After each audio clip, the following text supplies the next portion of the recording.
jangada vai sair pro mar, vou trabalhar meu bem querer.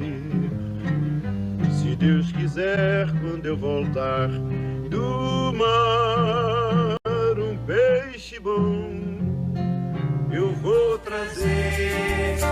Meus companheiros também vão voltar, e a Deus do céu vamos agradecer.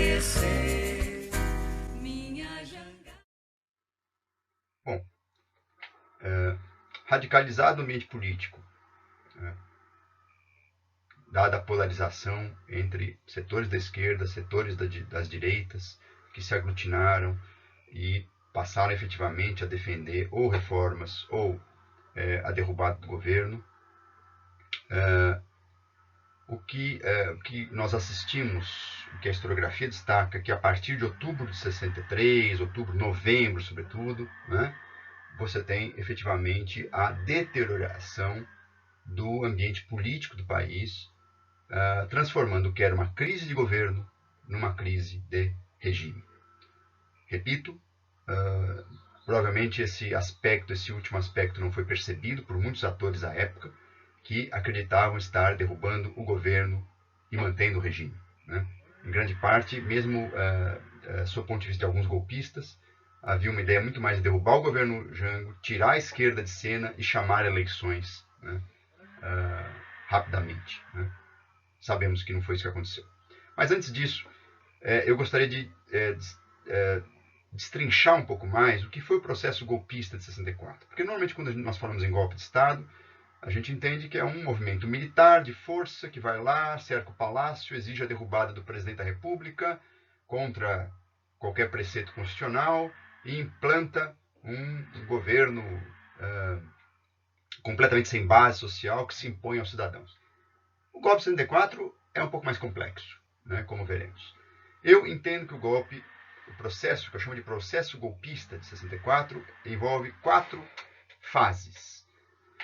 A primeira fase, uma fase, portanto, que vai do final de 63 a março de 64, que é marcada pelo conflito entre os poderes da República, o conflito, portanto, entre poder executivo e poder legislativo, sobretudo. Claramente há um conflito institucional montado, o Congresso cerra fileiras contra o presidente, o PSD, que, enfim, era uma base de apoio importante desde 1955 para os governos, reformistas, vai cada vez mais para a direita,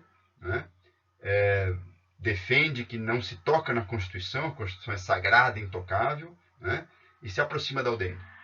E o Poder Executivo, passa a defender, passa a fazer um movimento na direção dos movimentos sociais, reformistas, portanto há uma aproximação de Leonel Brizola e João Goulart nesse sentido, prometendo, portanto, um esforço maior por parte do Poder Executivo na realização das reformas na lei ou na marra, como se dizia à época. Ou seja, por negociação, por decreto. Mais ou menos isso, traduzindo o que significava. O que estava em jogo para a esquerda? Bom, esse Congresso é inegociável, não dá para negociar com eles, vamos fechar o Congresso, chamar uma constituinte. Chamar uma eleição com amplo direito a voto para eleger uma constituinte, reformar a Constituição. Essa era, vamos dizer assim, a proposta mais radical da esquerda da época. Portanto, não estamos falando propriamente de revolução social, embora esse tema também estivesse no ar. Para a direita, isso era impossível. Isso, para a direita, era um golpe. Então, eles entendiam qualquer tipo de fechamento do Congresso e chamamento a uma constituinte como um golpe de Estado e partiram, portanto, para uma estratégia derrubada do presidente da República. Então, temos aí a fase 1. Eu diria que isso vai até março de 64. Até dia 20 e pouquinho de março de 64. E é um processo que, vamos dizer assim, que desse conflito institucional, logo a sociedade civil se envolve, e eu diria que houve até uma rebelião civil por parte, sobretudo, dos grupos conservadores, que, francamente, aí já passaram a pedir a derrubada do presidente com grandes manifestações de rua, a mais famosa delas, as Marchas da Família, que aconteceram a partir de 19 de março de 64, em grande parte também como mobilizações à direita, em resposta às grandes mobilizações sociais da esquerda, a mais famosa delas, o comício de 13 de março, o comício da Central do Brasil, no qual o presidente da República promete, né, um governo, portanto, a realização das reformas, né, de base, e um governo francamente apoiado nos movimentos sociais. Quer dizer, esse comício é visto como um movimento tático do governo João Goulart, né, no começo do ano legislativo de 64, dizendo, olha, eu tenho as massas comigo, portanto, senhores congressistas, mais cuidado com as reformas de base, né, sejam mais sensíveis. Esse movimento aqui não deu certo, né, porque a aproximação do presidente em relação aos movimentos sociais acabou encontrando também a sua contrapartida, que foi uma rebelião civil dos grupos conservadores nas ruas. Fase 2. Fase 2. Claramente aí, eu diria que a partir aqui no slide vocês veem 31 de março, mas na verdade já a crise militar ela começa um pouco antes, com a própria rebelião dos marinheiros, né, alguns dias antes, em 25 de março, né, marinheiros que estavam rebelados contra seus superiores por melhores condições de trabalho, por melhores soldos, né, pelo direito de casar, né, porque, enfim, o marinheiro tinha que ter autorização até para casar na época. Claramente se cria um clima de rebelião militar anti-Jango, anti-João Goulart, anti-governista, né, e que acaba causando um certo imobilismo no governo. O governo não consegue reagir a essa rebelião militar, que finalmente tem seu momento importante no dia 31 de março, famoso 31 de março de 64, quando as tropas do general Olímpio Mourão saem de Minas em direção ao Rio de Janeiro, em resposta a um discurso que o presidente tinha feito na noite anterior aos sargentos, né, no Automóvel Clube do Brasil. Um discurso visto como subversivo pela alta patente militar e que acabou até, inclusive, isolando oficiais legalistas que defendiam que o governo tinha que chegar até o fim e ser substituído por eleição. O fato é que os grupos golpistas cresceram e conseguiram tomar a iniciativa, e 31 de março, portanto, marca o início de uma rebelião militar. E vejam que eu ainda não acho que aí tem golpe de Estado nesse momento. Tem uma rebelião militar que se associa a uma rebelião civil. A fase 3 do golpe, aí sim, ocorre um golpe parlamentar no Congresso Nacional. Essa fase foi esquecida, esse momento do golpe, do processo golpista, foi esquecido. Em meio a essa crise política violenta, em meio à rebelião militar, em meio ao emparedamento do presidente da República, ao imobilismo do governo que não consegue agir, não consegue dar uma ordem, por exemplo, para prender os militares golpistas, o governo João Goulart, o próprio João Goulart fica um tanto imóvel, né, não consegue tomar uma decisão, as esquerdas querem realizar um movimento de contragolpe, mas não conseguem, enfim, há um imobilismo nas esquerdas, há uma rebelião militar, uma rebelião civil e militar à direita, e o Congresso, que abrigava muitos golpistas, né, vale dizer, através, sobretudo, de um manejo, né, do seu presidente, senador Auro de Moura Andrade, ligado ao PSD, declara a vacância da presidência da República, né, na madrugada, madrugada de 1 para 2 de abril. Na minha opinião, esse é o golpe parlamentar que decreta o fim do governo João Goulart e legitima, em grande parte, a rebelião que estava acontecendo, né? Há uma grande divisão no Congresso, não foi uma sessão tranquila, foi na verdade, um golpe da mesa diretora do Congresso, né, que declarou e encerrou a sessão, houve conflitos até físicos, né, entre parlamentares, mas o fato é que o Congresso, ao fazer isso, inclusive essa sessão foi anulada, né, vale dizer, recentemente, ele praticamente legitima a rebelião.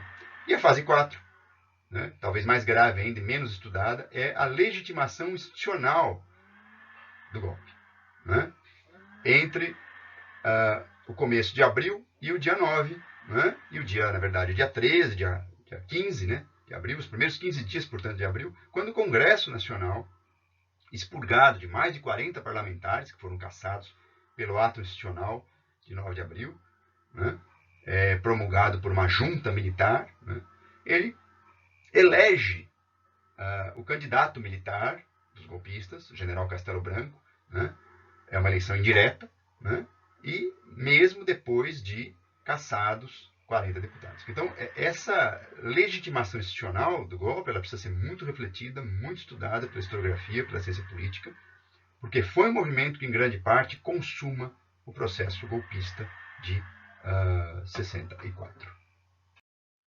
Bom, até aqui nós vimos o processo histórico em si, a sucessão de eventos, os personagens, os atores políticos, os projetos que estavam em jogo, os principais conflitos ideológicos. Mas há um aspecto muito importante na compreensão desse momento histórico, que é, enfim, pensarmos sobre como a literatura acadêmica o analisou. Como a literatura acadêmica, enfim, a partir de perspectivas teóricas diferentes, a partir de focos diferenciados, alguns autoexcludentes, outros complementares, como que a literatura acadêmica entendeu este momento. Bom, eu destacaria 3 grandes teses. Claro que há posições muito distintas dentro dessas grandes teses acadêmicas, mas elas claramente formam subgrupos, grupos específicos, desculpe, para entendermos o golpe civil-militar de 1964.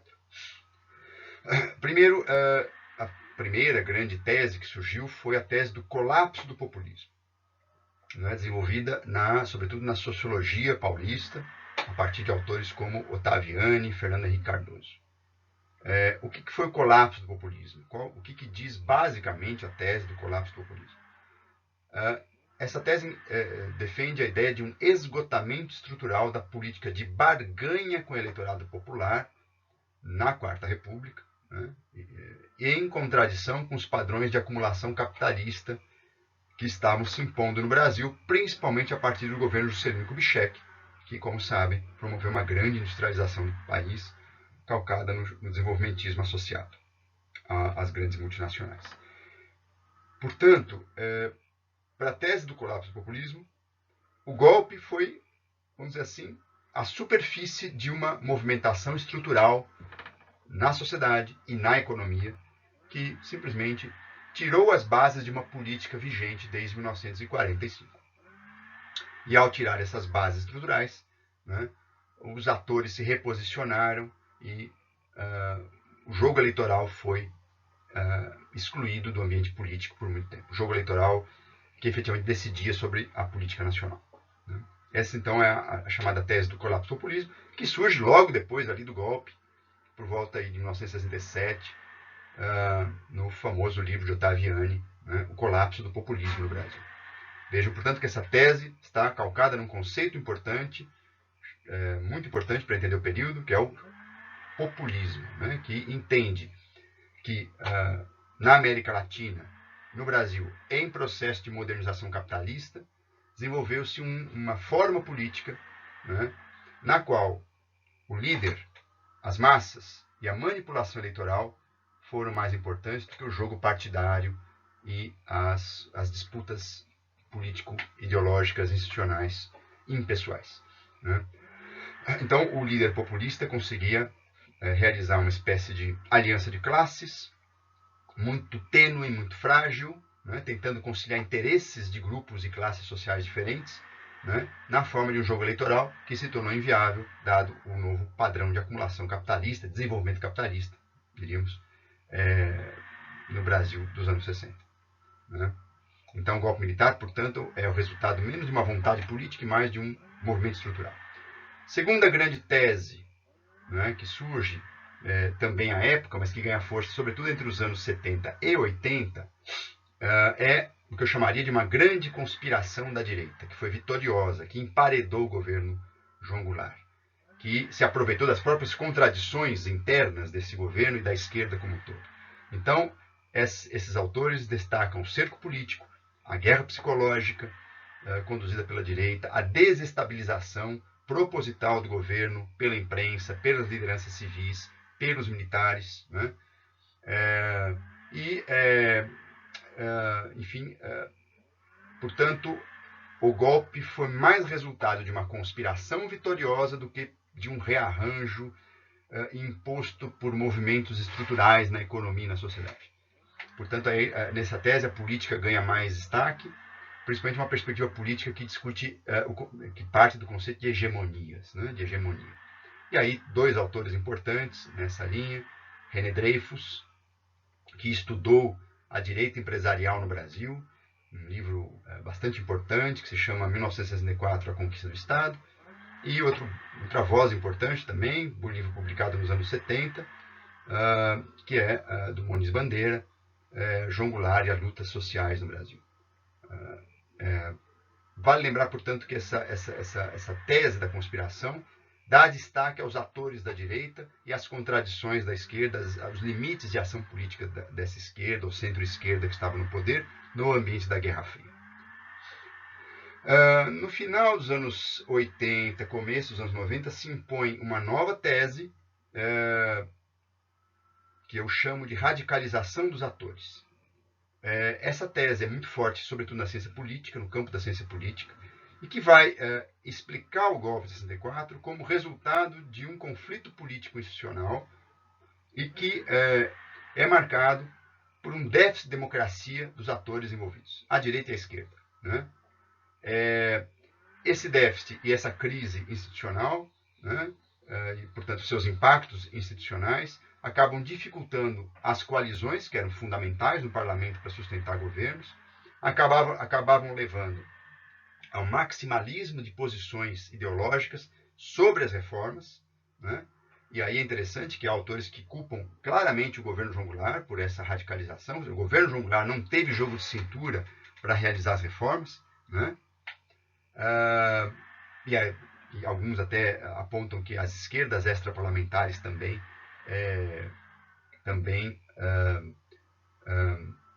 ajudaram a fragilizar o ambiente político.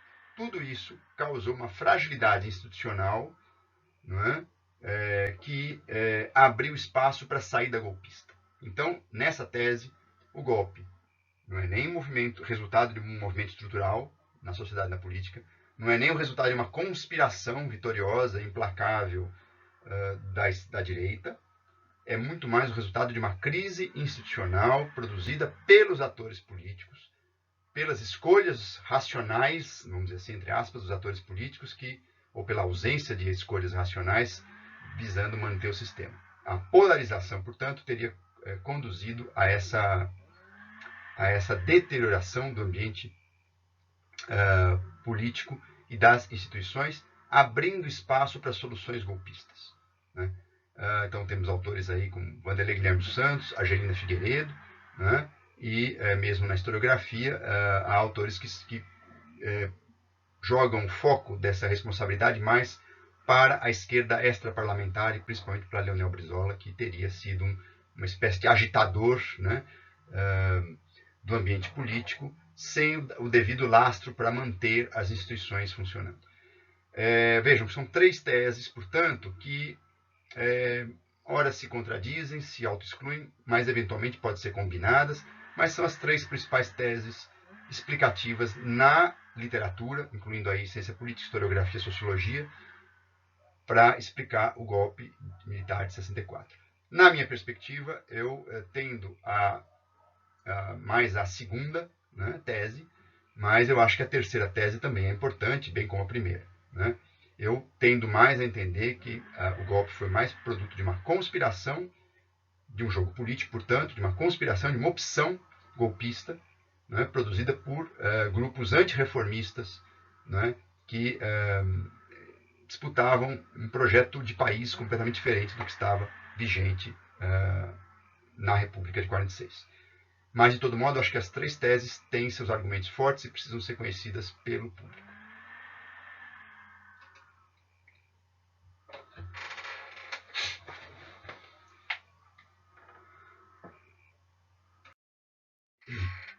Bom, para a gente terminar, eu queria apontar, sintetizar o debate, os termos do debate atual sobre o golpe de 64 e essas as perspectivas historiográficas que estão em jogo atualmente.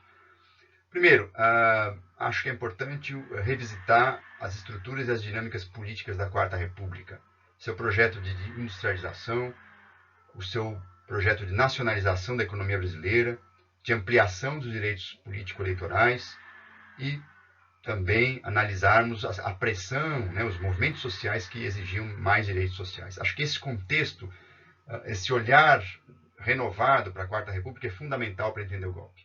A Quarta República não pode ser explicada apenas como resultado de um jogo, de um conceito, de um estilo político chamado populismo. E também um conceito que restringe muito, né, a dinâmica política que estava em jogo. Outro ponto importante, né, que não é apenas uma discussão nominalista, é golpe militar ou civil-militar. Eu, pessoalmente, defendo que é um golpe civil-militar. Por quê? Porque os atores que deram o golpe, né, tiveram uma responsabilidade partilhada. A direita civil e a direita militar, elas tiveram um papel igual no processo de desestabilização e de derrubada do presidente.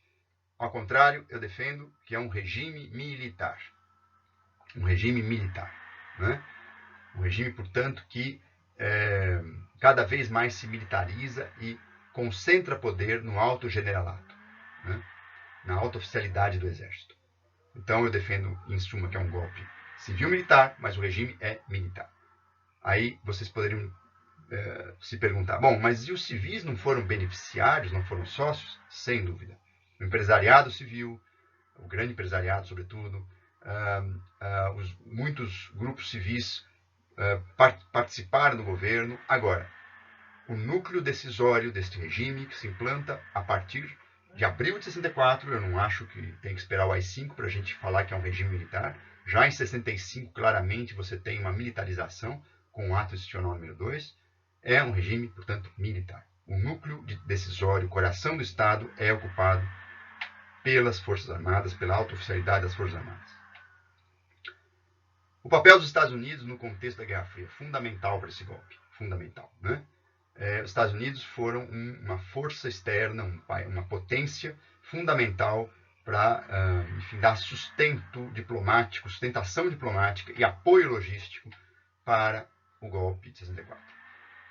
Se foi um golpe urdido a partir de Washington e pensado e planejado a partir de Washington, já não sei. Aí é um debate, né? Há correntes historiográficas que defendem, que o golpe foi manejado por Washington. Há correntes que dão mais ênfase aos atores internos. Eu acho, de todo modo, que não podemos pensar o golpe sem a participação norte-americana, desde o ano de 63, sobretudo, quando se opta pela retirada de cena do governo João Goulart, visto como um anti-americano e um risco para o equilíbrio do hemisfério ocidental no jogo da Guerra Fria. O papel das esquerdas e dos movimentos sociais na crise política do governo Goulart. Também há muito debate aí, né? Há autores que dizem, bom, as esquerdas estavam organizadas, preparadas finalmente para tomar o poder. Há autores que dizem, não, as esquerdas faziam muito barulho, mas não tinham força política suficiente, sequer no interior do governo, né?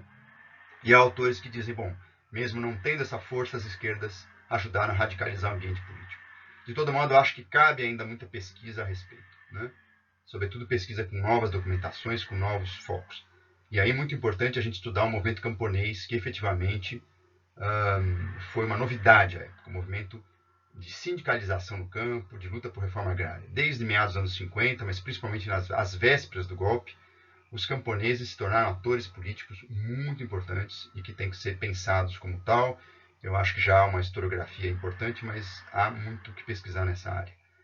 O papel do Congresso Nacional na crise do golpe de Estado. Acho que esse é um ponto esquecido pela memória e pela historiografia, que precisa de mais atenção.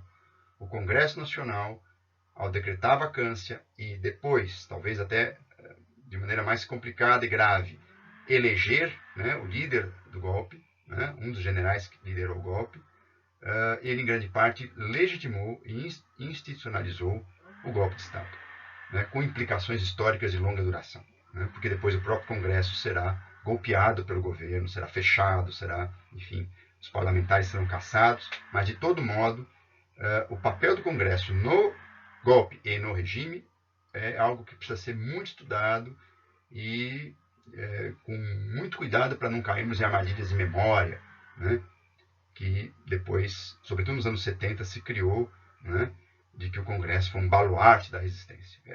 Houve resistência, sem dúvida, mas também houve muita colaboração institucional com o regime e com o próprio momento do golpe. Golpe planejado, baseado em um projeto de Estado, ou golpe reativo. Outro debate que é um debate quase de memória, que está nas redes sociais. Eu defendo a tese de um golpe planejado, de um golpe pensado. Dentro da coalizão golpista havia um núcleo que tinha claramente um projeto de poder que, em linhas gerais, se impôs, que é o núcleo da alta oficialidade militar, da Escola Superior de Guerra, do IPES-IBAT. Em que momento se afirmou um novo regime político no pós-64? Isso é interessante, né? Porque muitos atores da época achavam que estavam derrubando um governo, quando na verdade estavam derrubando um regime. É muito interessante que muitos apoiaram o golpe de 64 com a memória calcada no golpe de 45, na renúncia, né, na imposição, né, do fim do Estado Novo pelos militares. Derruba-se o governo, chama-se eleições. Né? Havia muita dessa expectativa, sempre um jogo político arriscado, quando você derruba governos constitucionais, você não sabe o que vem, né? Não precisamos ir muito longe na história para percebermos isso. Né? De todo modo, o que acontece? Muitos apoiaram o golpe achando que se tratava de uma mera substituição de governo. O governo Goulart ia ser retirado, a esquerda ia ser momentaneamente reprimida, sairia de cena, os movimentos sociais iam ser silenciados, e dentro desse ambiente, entre aspas, pacificado, chamar-se-iam novas eleições. Ora, não foi isso que aconteceu. Né? A gente sabe muito bem, e na minha hipótese, na minha perspectiva, eu tenho como hipótese que esse núcleo que vai tomando o poder, claramente prepara a construção de um novo regime, e, ao contrário do que parte da literatura afirma, eu não acho que esse novo regime tenha começado com o AI-5. Para mim, o momento que efetivamente se anuncia ou se explicita um novo regime é na edição do Ato Institucional número 2, em outubro de 1965, que aí claramente se define o poder executivo militarizado como epicentro do poder de Estado no Brasil. Antes disso, vale lembrar que a emenda constitucional de junho de 64, adiando eleições, também prepara em grande parte um regime de longa duração. Né? E vale dizer que nesse processo também, né, Juscelino Kubitschek é cassado, por exemplo. Eu acho que aí já claramente, com as cassações, com esse novo tipo de fórmula política de afastar adversários, já se desenha a construção de um novo regime, que, na minha opinião, é um regime militar. Bom, espero que vocês tenham gostado, espero que tenha ficado claro. Eu tentei conciliar uma narrativa histórica com discussões historiográficas e fico à disposição para a gente discutir ao vivo sobre as dúvidas, comentários, questionamentos. Um abraço a todos. Vamos agradecer. Minha jangada vai sair pro mar. Vou trabalhar, meu bem querer. Se Deus quiser, quando eu voltar do mar, um peixe bom eu vou trazer. Meu olhar, meu bem querer. Se Deus quiser,